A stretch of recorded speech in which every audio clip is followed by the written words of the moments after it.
자, 55번입니다. 부동산 시효취득에 관한 다음 것은 일단 점유취득시효라는 것은 입증곤란을 구제하기 위한 것이므로 자기 소유가 맞더라도 입증하기가 어렵다면 점유취득시효를 주장할 수가 있거든요. 1번. 자기 소유 부동산에 대해서도 시효취득이 가능하다는 것이 통솔 판례이다. 5 맞는 질문이죠. 그 다음에 이제 문제는 취득시효가 완성됐다는 이유로 소유권을 취득시효하려면 그 점유가 자주점유해야 되는데 자주점유인지 타주점유인지는 객관적 외형적으로 결정하니까 매매계약을 통해서 점유를 시작했으면 자주고요. 요 매매가 무효래도 무슨 점유죠? 자주점유고 매매 목적물이 매도인께 아니라 타인 소유물이어도 자주점유고 또 매도인에게 처분권이 없더라도 무슨 점유죠?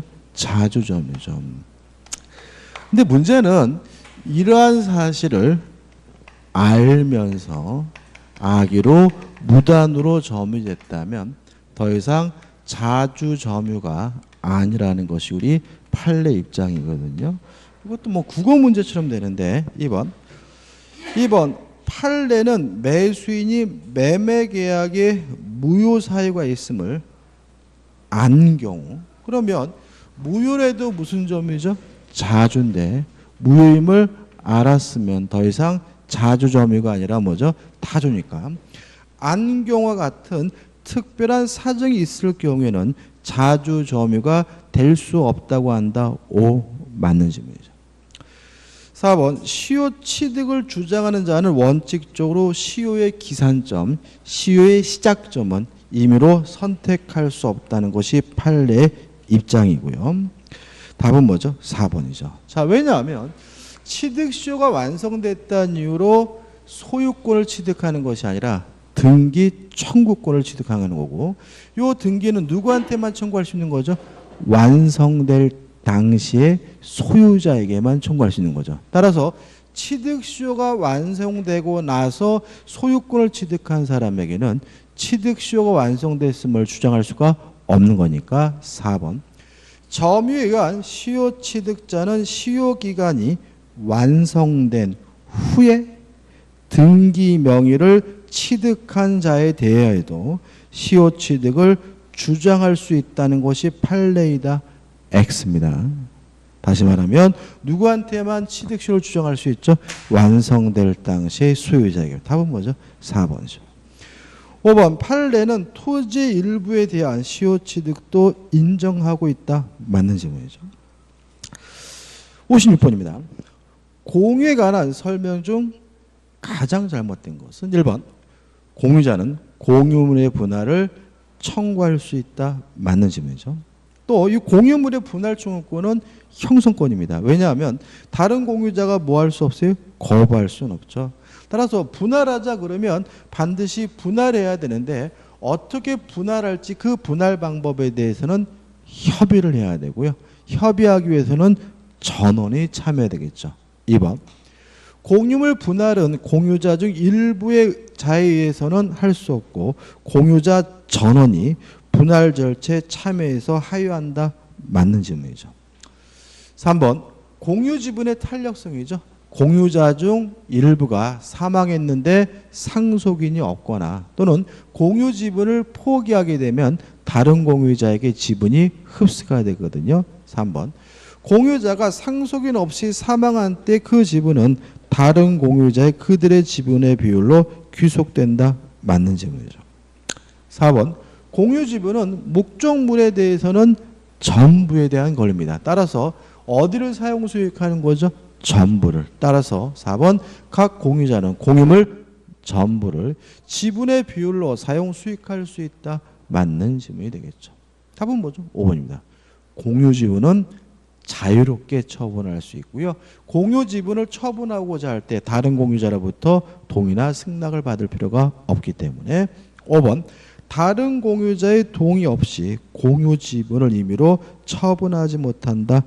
X가 되고요. 답은 5번이 됩니다.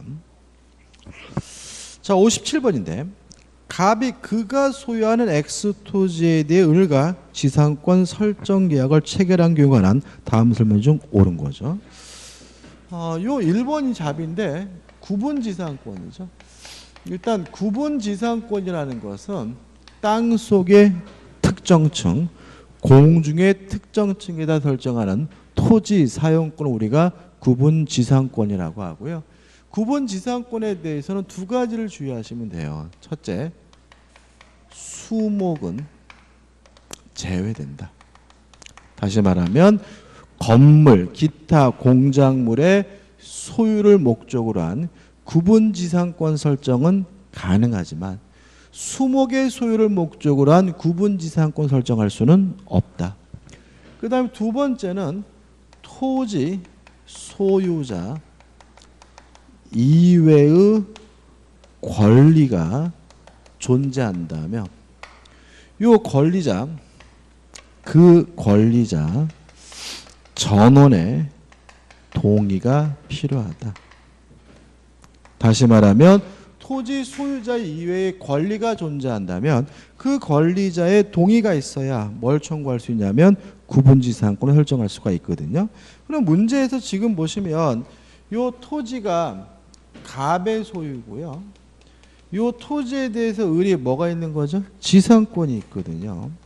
이런 상태에서 예를 들어서 땅 속에다가 구분지상권을 설정하려면 토지 소유자의 위의 권리, 지상권자의 동의가 있어야 뭘 설정할 수 있는 거죠? 구분지상권을 설정할 수가 있으므로 1번. 갑은 을의 사용을 방해하지 않는 범위라도 을의 승낙이 없으면 X토지의 지하 부분에 대해 제3자를 위해 구분지상권을 설정할 수 없다. 맞는 지문이고 답은 뭐죠? 1번이 되는 거죠. 2번.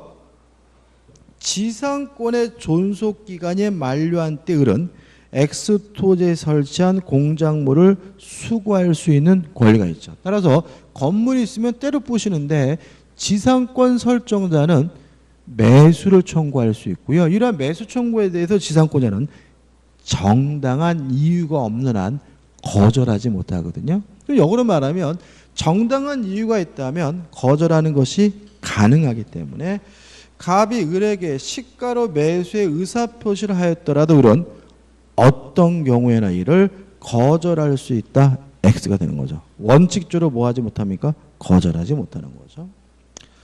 3번. 지상권이든 지역권이든 전세권이든 모든 용익물권은 직접 지배권이죠. 따라서 용익물권자는 스스로 알아서 뭘 해야 돼요? 사용 수익해야 돼요. 용익물권자는 고장난 곳이 있으면 스스로 알아서 뭐예요? 고쳐야 되는 거죠. 따라서 소유자, 용익물권 설정자는 적극적으로 뭔가를 해줄 의무는 없는 거고요. 필요비도 뭐 할 필요 없어요? 지출할 필요가 없는 거거든요. 따라서 한번 갑은 을이 X토지를 사용하는 것을 방해할 수 없지만 특약이 없더라도 X토지를 을의 사용에 적당한 상태가 유지되도록 보수할 의무를 부담한다. X가 되는 거죠. 자, 지상권은요. 자유롭게 양도할 수 있고 임대할 수 있고 담보 설정할 수 있는데요. 이 규정은 강행 규정입니다. 따라서 특약으로도 뭐 할 수 없어요? 배제할 수 없거든요. 그래서 만약에 양도하지 못한다는 특약을 하면 특약이 무효입니다. 임대하지 못한다는 특약을 하면 특약이 뭐인 거죠? 무효인 거죠. 따라서 4번. 갑을 간의 을은 X토지를 타인에게 임대하지 않는다는 특약을 했다면 특약 무효인 거죠. 따라서 을이 갑의 승낙 없이 제3자 병에게 임대하고 인도하는 것 정당한 것이니까 갑은 병에게 X토지의 명도를 청구할 수 있다. X가 되는 거죠. 또 5번. 지상권자는 자유롭게 담보 설정할 수 있습니다. 그 말은 동의 없이도 승낙 없이도 저당권 뭐 할 수 있다는 얘기죠? 설정할 수가 있다는 얘기니까 5번. 을이 갑의 승낙 없이 제3자 병을 위해 지상권을 목적으로 한 저당권을 설정하고 등기를 했다면 갑은 원칙적으로 병에 대해 말소 등기를 청구할 수 있다. X가 되는 것. 따라서 옳은 것은 1번이고 1번만 답이죠. 넘기셔가지고 58번입니다. 지역권에 관한 설명으로 틀린 겁니다. 일단 지역권은 요역지상의 권리에 종된 권리죠. 따라서 지역권만 따로 분리해서 양도할 수가 없으니까 1번은 뭐죠? 맞는 지문이고 2번도 뭐죠? 맞는 지문입니다. 3번. 자, 지역권의 불가분성이죠. 불가분성 다수 당사자 문제에 대해서는 간단하죠. 긍정적인 것은 한 사람이, 부정적인 것은 전원입니다. 물론 지역권을 소멸시키는 것은 부정적인 것이니까 어떻게 해야 돼요? 전원이 해야 되거든요. 따라서 3번 승역지 공유자 중 1위는 자신의 지분만에 대하여 지역권을 소멸시킬 수 없다. 5죠. 왜요? 소멸과 같은 부정적인 것은 어떻게 해야 돼요? 전원이 해야 되니까. 따라서 4번 요역지 공유자 중 1위는 자신의 지분에 대해서 지역권을 소멸시킬 수 있다. X입니다. 요역지든 승역지든 소멸과 같은 부정적인 것은 어떻게 해야 돼요? 전원이 해야 되므로 답은 뭐죠? 4번이 되는 거죠. 5번 지역권을 취득시하려면 계속되고 표현돼야 되므로 5번은 맞는 지문이고 답은 뭐죠? 4번이죠. 59번입니다. 다음에 전세권의 존속기간에 관한 설명으로 옳은 거죠. 전세권은 일단 최장기간이 제한이 있죠. 아무리 길어도 몇 년을 넘지 못하냐면 10년을 넘지 못해요. 1번 전세권의 존속기간은 당사자가 임의로 정할 수 있고 최장기간에는 제한은 없다. X 10년을 넘지 못하죠. 그 다음에 중요한 것이 뭐죠? 전세권의 최단기간이죠. 전세권의 최단기간은 원칙적으로 보장하지 않습니다. 따라서 전세권을 설정하면서 만약에 존속기간을 약정하지 않았다면 언제든지 자유롭게 소멸 통고할 수가 있고요. 소멸 통고가 이루어지게 되면 유효리 경감인 전세권이 뭐하게 되죠? 소멸이 되죠. 이게 뭐죠? 원칙입니다. 다만 예외가 있죠. 만약에 건물에 관한 전세권이고요. 또 만약에 존속기간을 약정하지 않았다면 아닙니다. 약정하는 게 아니라 존속기간을 1년 미만 약정해요. 존속기간을 1년 미만으로 약정한 경우에는 최소한 몇 년이 보장이 되죠? 1년이 보장이 되는 거죠. 근데 전세권의 경우에 1년이 보장되는 것은 첫째, 건물에 관한 전세권만 그런 거고요. 또 건물이라고 해서 무조건 1년이 보장되는 것이 아니라 존속기간을 1년 미만으로 약정을 해야 1년이 보장이 되는 거거든요. 따라서 2번 토지 전세권에 있어서 존속기간을 1년 미만으로 정한 때는 이를 1년으로 한다. X죠. 1년 미만으로 정했다는 이유로 1년이 되는 것은 건물에 관한 전세권만 그렇죠. 3번 전세권은요. 법정갱신대조가 있어요. 그 대신 지상권과 같은 갱신 청구권은 없기 때문에 3. 전세권자에게는 갱신 청구권이 인정된다. X고요. 4번 전세권의 존속기간을 약정하지 아니한 경우 각 당사자는 언제든지 전세권의 소멸을 통고할 수 있고까지 맞는데 상대방이 이 통고를 받은 날로부터 전세권은 소멸한다. X죠. 왜요? 6월이 경과에 비로소 전세권이 뭐가 되죠? 소멸되는 거죠. 5번 전세권의 존속기간을 등기하지 아니한 경우에는 제3자에 대하여 존속기간의 약정이 없는 것으로 다뤄진다. 물론 뭐죠? 맞는 지문이고 답은 뭐죠? 5번이 되는 거죠. 60번입니다. 유치권에 관한 설명으로 옳지 않은 것은 1번 자, 목적물에 관하여 생긴 채권에 대해서 유치권 행사할 수 있는데요. 그래서 우리가 필요비, 유익비, 공사, 대금, 채권에 대해서는 유치권이 성립되지만 임차 보증금, 권리금, 매매 대금에 대해서는 유치권이 성립되지 않으므로 1번 임차인의 임차 보증금 반환 충구권은 임차 건물에 관해 생긴 채권이라고 할 수 없다. 맞는 지문이고 건물에 관한 채권이 아니니까 뭐가 될 수 없죠? 유치권에 의해 담보될 수가 없다는 얘기죠. 2번입니다. 유치권자는 반드시 점유를 해야 되고요. 어떤 이유든지 간에 점유를 상실하면 유치권이 소멸돼요. 따라서 유치권을 이유로 반환은 청구할 수가 없거든요. 근데 좀 조심할 것은 뭐냐면 우리가 유치권자는 무엇도 있죠? 점유권도 있죠. 그렇죠? 그럼 예를 들어 가지고 유치권자가 점유를 상실하면 무조건 유치권이 뭐가 돼요? 소멸되니까 유치권을 이유로는 뭐 할 수 없어요? 반환을 청구할 수는 없죠. 근데 이 사람에게 점유권은 있잖아요. 그럼 만약에 점유 상실 이유가 만약에 침탈로 인해서 점유를 상실한 경우라면 점유권을 이유로 뭐 할 수는 있어요? 반환을 청구할 수는 있겠죠.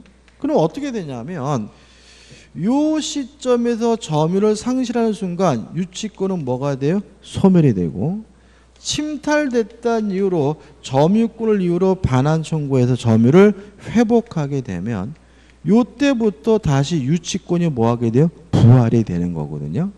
다시 말하면 점유를 상실하고 있는 기간 동안은 어떤 경우에도 뭐가 인정될 수는 없어요? 유치권이 인정될 수는 없는 거거든요. 따라서 2번 점유를 침탈당한 유치권자가 점유회수소를 제기하면 유치권을 보유하는 것으로 간주된다. X에 점유를 상실하는 동안은 어떠한 경우에도 유치권이 뭐 될 수는 없어요? 유지될 수는 없는 거죠. 만약에 점유권을 이유로 반환 청구해서 돌려받으면 그때부터 새롭게 유치권이 부활될 뿐이지 점유를 상실하는 동안 유치권이 유지되는 것은 아니기 때문에 답은 뭐죠? 2번이 되는 거죠. 3번 유치권은 법정 담보 물권이지만 당사자 간의 특약으로 배제하는 것이 가능하므로 3번 유치권의 발생을 배제하는 특약은 유효하다. 맞는 지문이고요. 4번 유치권이 성립되려면 반드시 변제기가 도래해야 되므로 피담보 채권이 변제기에 이르지 아니하면 유치권을 행사할 수 없다. 맞는 지문이죠. 유치권자는 과실 수취할 수 있고요. 수취한 과실로부터 변제 충당하는 것이 가능하므로 5번 유치권자는 유치물의 과실 수취하여 다른 채권보다 우선하여 그 채권의 변제에 충당할 수 있다. 맞는 질문이 되겠죠. 61번입니다. 갑은 자신이 점유하고 있는 건물에 관하여 을을 상대로 유치권을 주장하고 있다. 다음 설명 중 틀린 거죠. 자, 유치권의 객체는요. 타인의 물건이어야 돼요. 따라서 어떤 이유든지 간에 소유하고 있다면 자신에게 소유권이 있다면 유치권 행사할 수가 없으므로 1번 갑이 건물의 수급인으로서 소유권을 갖는다면 갑의 유치권은 인정되지 않는다. 맞는 질문이죠. 왜요? 타인의 물건에 대해서는 유치권 행사할 수가 없는 거니까요. 2번 갑이 건물의 점유에 관하여 선관주의 의무를 위반하면 채무자는 을에 유치권의 소멸을 청구할 수 있다. 맞는 질문이죠. 다시 말하면 유치권자가 의무를 위반하게 되면 소멸 청구당하게 됩니다. 3번 자, 점유하고 있으면요. 적법 그 점유에 적법이 추정이 되거든요. 따라서 한번 갑은 유치권의 행사를 위해 자신의 점유가 불법 행위로 인한 것이 아님을 증명해야 된다. X고요. 답은 뭐죠? 3번이 되는 거죠. 4번. 자, 유치권자는 반드시 점유를 해야 되는데 물론 그 점유는 직간접을 불문합니다. 근데 문제는 뭐냐면 채무자가 직접 점유자라면 점유를 상실한 것으로 이해한다는 거죠. 다시 말하면 간접 점유하고 있더라도 유치권이 인정이 되는데 그 직접 점유자가 누구라면요? 채무자라면 실질적으로 점유를 상실하는 것으로 이해하기 때문에 유치권이 인정되질 않아요. 이것도 시험은 참 잘 나옵니다. 그래서 보시면 4번 채무자 을이 건물을 직접 점유하고 점유를 상실한 겁니다.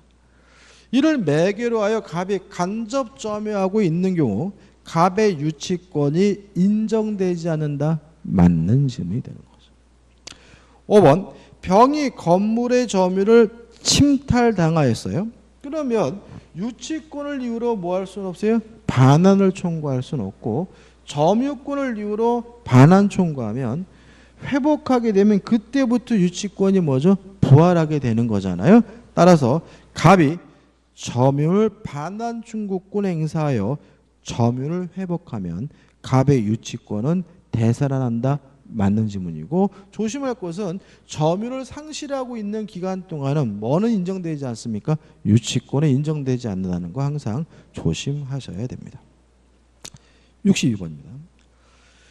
저당권에 관한 설명 중 옳지 않은 것은 1번 목적 토지 이외의 건물에는 저당권력이 미치지 않는다. 5점 토지와 건물은 별개의 부동산입니다. 따라서 토지 저당권 원칙적으로 건물에 효력이 미치지 않죠.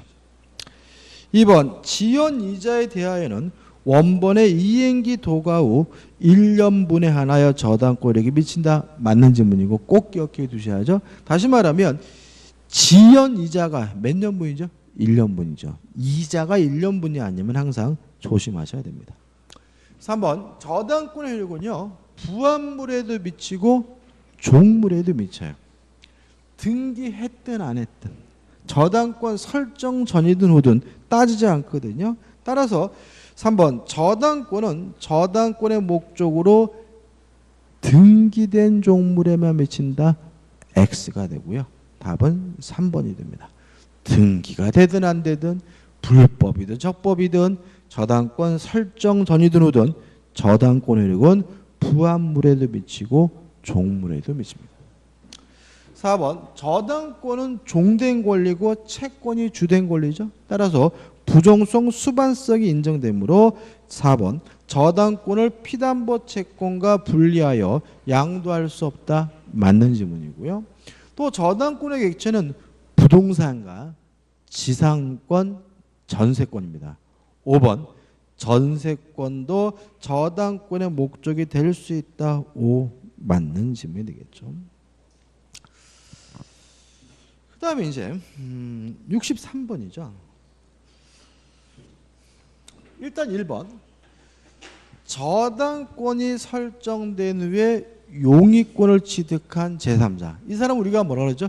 제3취득자라고 하고 제3취득자는 첫째 채무자가 반대하더라도 변제할 수가 있고요.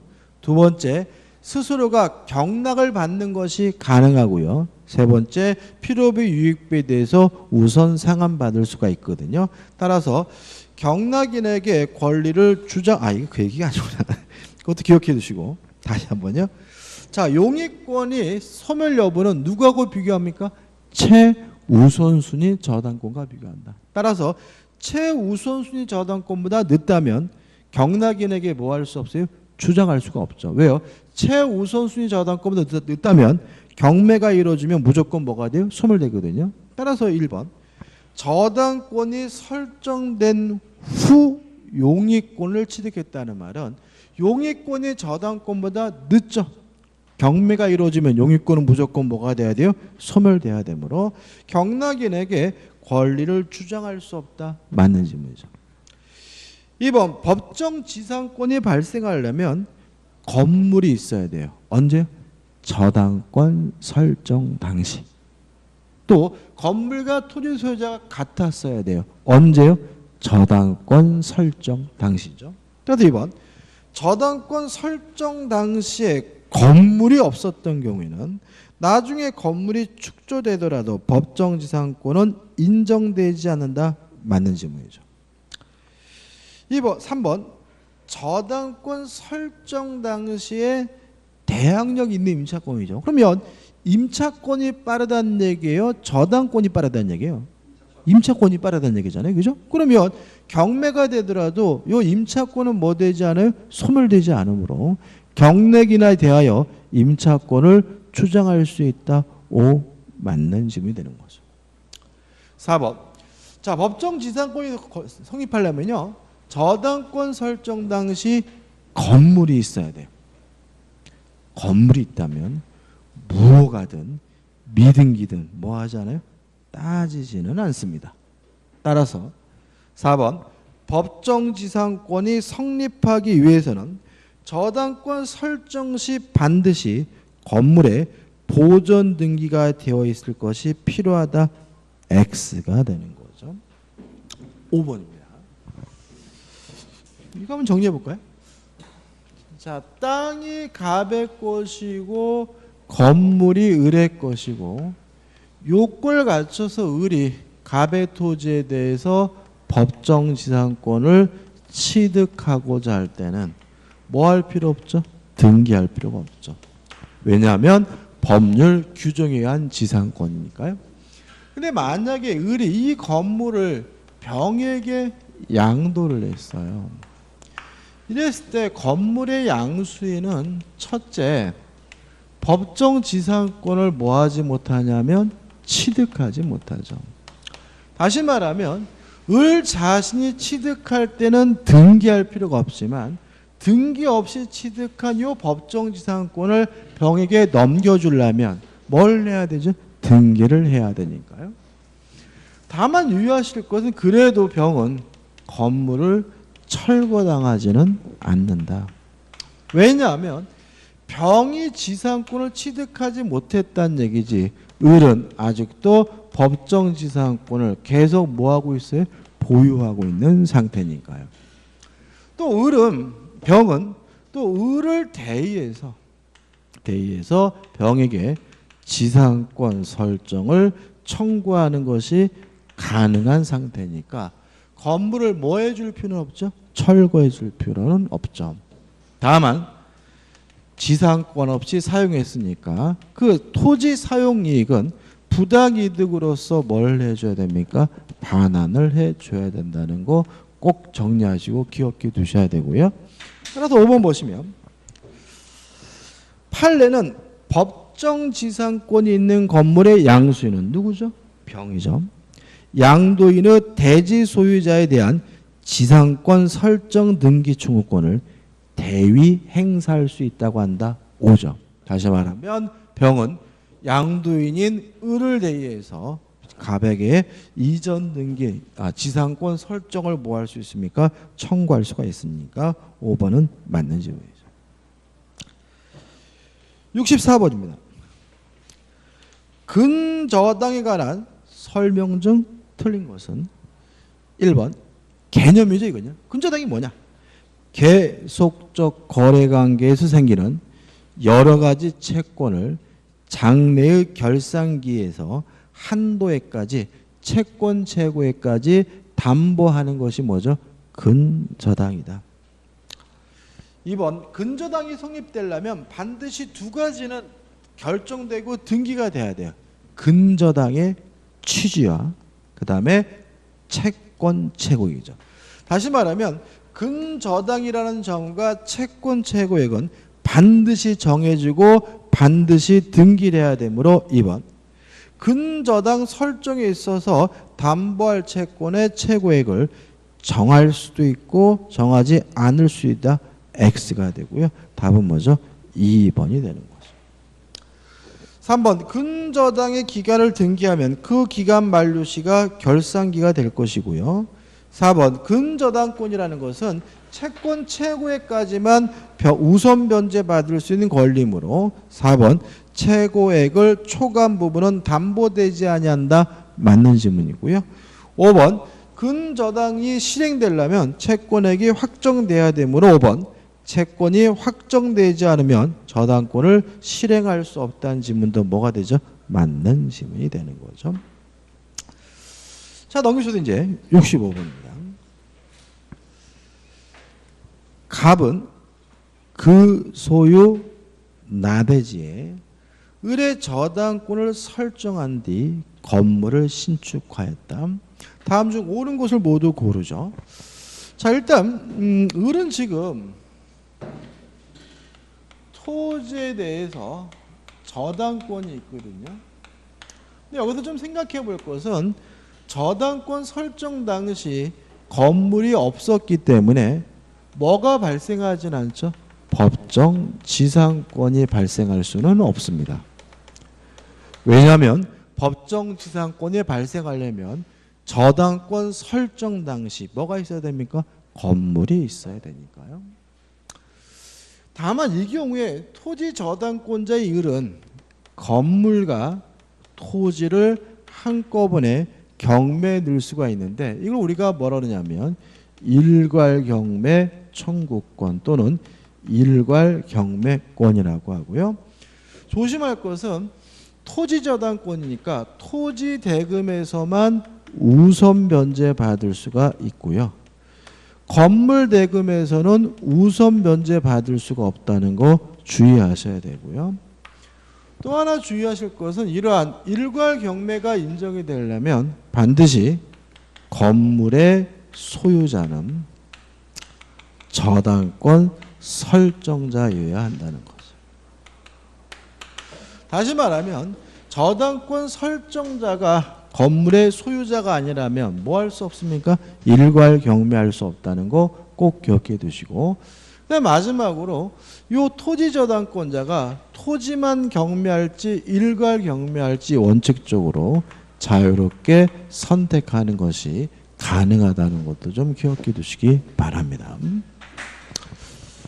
자, 옳은 걸 찾는데 기억. X 토지에 대한 저당권 실행을 위한 경매 개시 결정 전에 갑이 A에게 건물의 소유권을 이전했어요. 자, 일괄 경매 가능하려면 건물 소유자가 누구여야 됩니까? 저당권 설정자.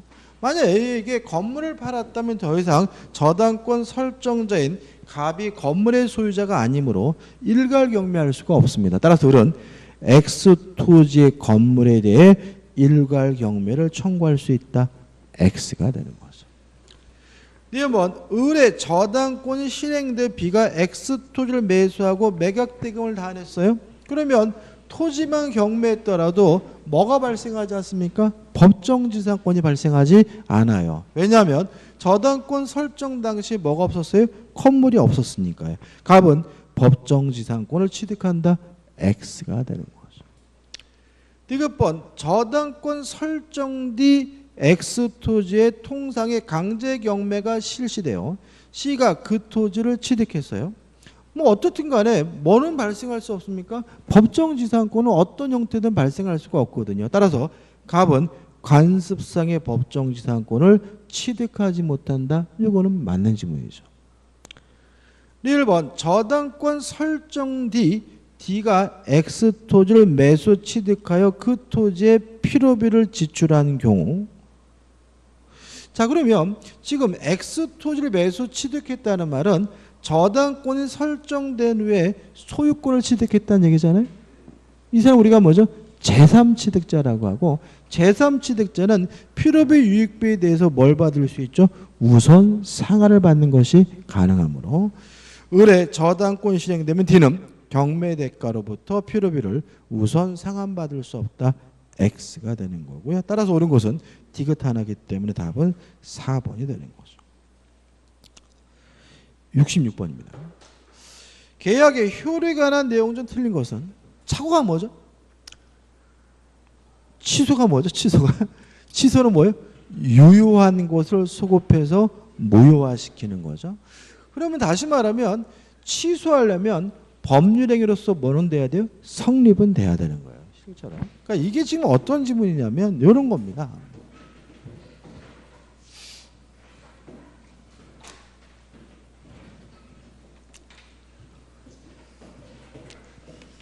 갑이 을에게요 팔고 싶은 것은 계집인데 뭘 팔겠다고 했냐면 집을 팔겠다고 했거든요. 근데 을이 좋다 내가 네 집을 사겠다라고 승낙을 했다면, 자 원칙이 무슨 해석이죠? 규범적 해석이므로 규범적 해석을 하면 갑이 을에게 팔겠다고 한 것은 뭐예요? 집. 을이 사겠다고 한 것은 집이니까 집에 대해서 계약이 뭐가 돼요? 성립이 되긴 하는데 지금 표의자 의사 표시가 뭐가 되어 있어요? 불일치되어 있기 때문에 갑이 잘못 말하고 있다는 사실을 모르고 있었다면 뭐가 되는 거죠? 착오에 의한 의사 표시가 되는 거죠. 근데 만약 이것을 자연적 해석을 하게 되면 갑이 을에게 팔겠다고 한 것은 뭐가 돼요? 계집이고 을이 사겠다고 한 것은 뭐가 돼요? 집이니까 이때는 불합의로서 계약이 뭐조차 되지 않아요? 성립조차 되지 않죠. 따라서 만약에 자연적 해석을 했다는 이유로 불합의로서 계약이 성립된다면 뭐가 발생할 수는 없어요? 착오 문제가 발생할 수는 없고요. 착오는 반드시 무슨 해석을 해야지 발생해요? 규범적 해석을 해야지 발생하거든요. 그 얘기거든요. 따라서 1번 보시면 무의식적 불합의의 경우에는 착오의 문제는 발생한다. X죠. 착오가 되려면 규범적 해석을 통해서 법률행위로서 뭐는 돼야 돼요? 성립은 돼야 되는 거. 답은 뭐죠? 1번인 거죠. 2번입니다. 자, 우리는 계약은 승낙을 얻어야 성립하는 법률행위가 뭐죠? 계약이잖아요. 따라서 계약이 성립하려면 반드시 뭐가 필요하냐면 승낙이 필요한 거예요. 동의하시죠? 그죠? 근데 어떤 일이 있었냐면 자, 이런 겁니다. 유료 주차장이에요. 유료 주차장인데 이게 좀 어떤 얘기냐면 독일에서 벌어지는데 독일 뮌헨시에서요 멀쩡한 공터에다가 이렇게 흰색 줄을 긋고 사람들이 여기다가 차를 세우면 주차 요금을 받는 거예요. 근데 우리는 뭐 당연시하지만 이 갑이라는 여자분은 이상한 거예요. 시에다 문의한 거죠. 아니 왜 멀쩡한 땅에다가 흰 줄 긋고 니들 무슨 봉이 김선달도 아닌데 왜 돈 받느냐라고 물어본 거예요. 솔직히 이상하거든요. 그죠? 그죠? 도로 옆에다 금 긋고 지들이 돈 받는 거잖아요. 그죠? 그러니까 시에서 뭐라고 답변하냐면 당신이 차를 여기에 주차하는 동안 우리가 도난당하지 않도록 감시해주고 누가 못으로 긁지 않도록 보관해주는 대가로서 우리가 주차요금을 받는 겁니다라고 회신을 해요. 우리나라 공무원 같은 뭐예요? 뭔 개소리인가 하고 회신도 안 해줄 것 같은데 이게 회신해 준 거예요. 그래서 갑이 어떤 행동을 하냐면 좋다 해가지고 차를 몰고 여기다 차를 세워요. 세우니까 이제 주차요금이 오겠죠. 오면서 내리면서 뭐라 했냐면 내 차 쳐다도 보지 마라. 절대로 감시하지 말고 절대로 내 차 보관하지 마라. 나 니들한테 주차요금 줄 마음이 없다라고 얘기를 하면서 내려요. 그래가지고 요 시하고 갑 간에 요 주차요금에 대해서 뭐가 벌어졌냐면 소송이 벌어졌고요. 요 갑은 완전히 뭐죠? 흔히 말하는 뭐죠? 프로 불편러잖아요. 그죠? 대법원까지 간 거죠. 그래서 이제 문제가 뭐냐면 계약이 성립되려면 뭐가 필요해요? 승낙이 필요하잖아요. 그잖아요? 근데 갑은 지금 승낙은커녕 오히려 뭐죠? 적극적으로 뭐예요? 거부의 의사를 표시했기 때문에 우리 전통적 이론에 따르면 계약이 뭐 되지 않았어요? 성립되지 않았고 그러면 시는 주차요금을 받을 수가 없다라는 이상한 논리가 생기거든요. 그래서 독일 체계법원이 어떤 행동을 하느냐, 어떤 판결을 하냐면 요 유료 주차장에다가 차를 주차하는 것 같은 사회 정형적 행위가 있었다면 행위가 존재한다면 이때는 승낙이 없더라도 계약은 성립된다라는 이론을 피게 되는데 이걸 우리가 뭐라 그러냐면 사실적 계약 관계론이라고 합니다. 따라서 2번 최근에는 합의에 의하지 않고도 뭐가 없더라도요 승낙이 없더라도 계약이 성립될 수 있다는 사실적 계약관계론이 제기되고 있다. 맞는 지문이고요. 실제로 만약에 이런 지문이 나오면 무조건 맞는 거예요. 이러이러한 견해가 있다. 이러이러한 학설이 있다. 이러면 무조건 뭐예요? 맞는 거죠. 근데 이거를요 우리나라는 받아들이지 않아요. 왜 받아들이지 않냐면 우리 민법은 뭐가 있냐면은 의사 실현에 의한 계약 성립 있죠. 다시 말하면 사겠다는 말을 안 했더라도 오뎅을 먹는 순간 뭐가요? 계약이 성립되잖아요. 다시 말하면 오뎅을 먹는 그 행위가 뭐인 거예요? 승낙인 거예요. 그래서 우리 민법에 따른다면 요 유료 주차장에 차를 주차하는 요 행위 자체가 이미 뭐인 거예요? 승낙인 거죠. 따라서 지가 싫다 그랬더라도 이미 뭐예요? 계약이 성립되는 거다라고 이해하는 것이 우리 민법의 태도이기 때문에요. 3번 전통적 이론에 의하면 우리 민법이 됩니다. 계약은 당사자의 합의에 의해서만 성립한다는 이론을 뭐죠? 유지하게 되고, 이유는 우리는 의사실현에 의한 계약 성립이라는 민법 규정이 있기 때문에 그런 거죠. 그죠? 다시 말하면 얘네는 이런 행위가 있다면 승낙이 없더라도 계약이 성립된다. 이게 뭐죠? 사실적 계약관계론이고, 우리 민법은 이런 행위가 있으면 그게 뭐라고요? 승낙이니까 계약이 성립되는 거다라고 이해하는 것이 우리 민법의 태도다. 이런 의미인 거죠. 그 다음에 4번 청약자가 청약의 의사표시를 발한 후 사망하거나 행위 능력을 상실한 경우에도 청약의 효력에는 아무런 영향이 없음이 원칙이다. 맞죠? 시험에 참 많이 나오죠. 5번 자, 계약은 승낙을 발신했을 때 성립합니다. 다만 계약이 성립되려면 승낙기간 내에 도달이 돼야 되거든요. 다시 말하면 승낙기간 내에 도달이 돼야 계약이 성립되는데 그 시기는 도달한 때가 아니라 발신한 때인 거거든요. 이 문제에 대해서 우리 통술과 판례는 5번 격지자 간의 계약은 승낙의 부도달을 해제 조건으로 하여 승낙의 통지를 발송한 때 성립한다고 해석하는 것이 다수리고 판례 입장이므로 5번은 맞는 질문이죠. 답은 뭐죠? 1번이죠. 67번 동시이해 항변권에 관한 판례의 내용으로서 옳지 않은 거죠. 자, 예를 들어 가지고 쌍방이 채권 채무가 있으면 네가 안 하면 나도 못하겠다라고 거부할 수 있는 게 뭐예요? 동시항변권이잖아요. 근데 만약에 채권 채무가 있더라도 다른 원인이면 동시행항변권이 발생할 수는 없는 거예요. 예를 들어 가지고 제가 그놈한테 돈을 빌려줬어요. 안 갚길래 제가 좁혔어요.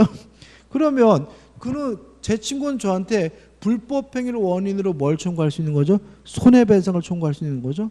그러면 제가 그놈을 좁혀는 바람에 저도 채권이 있고 그 친구에도 뭐가 있어요? 채권이 생기게 되는데 이렇게 원인이 다르면 뭐가 성립할 수 없는 거예요? 동시항변권이 성립될 수는 없는 거죠. 따라서 1번 쌍방이 서로 채무를 지더라도 그 채무가 다른 법률상 원인에 의해 발생한 경우에는 동시이해항변권은 인정되지 않는 것이 원칙이다. 맞는 질문입니다. 따라서 저는 좁혀놓고 돈 안 갚으면 불법행위를 원인으로 손해배상도 못 해주겠다라고 뭐 할 수는 없어요?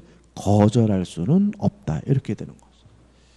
2번 매수인이 자신에게 선이행 의무 있는 중도금을 지급하지 않고 있던 중이죠.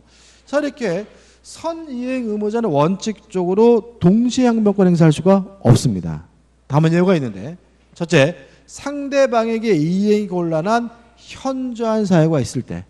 두 번째가 지문이죠. 계속 보시면 매도인이 소유권 이전 등기소를 재고하지 않은 상태에서 잔대금 지급기일이 도가하게 되면 매수인의 잔금 지급일 이후부터 중도금 미지급에 대한 이행지체 책임은 부담하지 않는다. 맞아요.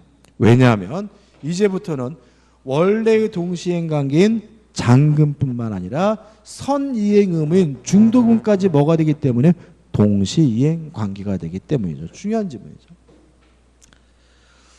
3번 그러면 상대방은 어떻게 해야 돼요? 이행 또는 이행의 제공을 해서 동시이행 항변권을 소멸시켜야 채무불이행 책임을 물을 수 있는 거잖아요. 그런데 이러한 동시이행 항변권을 소멸시키기 위한 이행 또는 이행의 제공은 한 번 한 것만으로 부족하고 계속 되어야 한다는 것이 판례 입장입니다. 따라서 한번 당사자 일방이 이행의 제공을 하였음에도 상대방이 이를 수령하지 않아 수령 지체에 빠진 경우 그 일방이 자기의 채무 이행을 다시 하지 않고서 이행을 청구하면 상대방은 동시이행 항변권을 행사할 수 없다. X가 되는 거죠. 다시 말하면 동시이행 항변권을 소멸시키기 위한 이행 또는 이행의 제공은 뭐가 돼요? 계속돼야 되는 거죠. 따라서 수령지체에 빠졌더라도 뭘 해야 돼요? 이행 또는 이행의 제공을 또 해야 되는 거예요. 또 안 한다면 상대방은 여전히 동시이행 항변권 행사하는 것이 가능하기 때문에 3번은 뭐가 돼요? X가 되고 시험에 참 잘 나옵니다. 그 다음에 4번 동시이행 항변권이 인정되더라도요 해제가 됐을 때 이자는 붙여야 돼요. 다시 말하면 채무 불이행을 이유로 계약을 해제하면 원상 회복을 하게 되는데 원상 회복해야 될 것이 뭐면요? 금전이면 뭘 붙이죠? 이자를 붙이거든요. 뭐가 있더라도요? 동시이행 항변권이 있더라도요. 3번. 4번.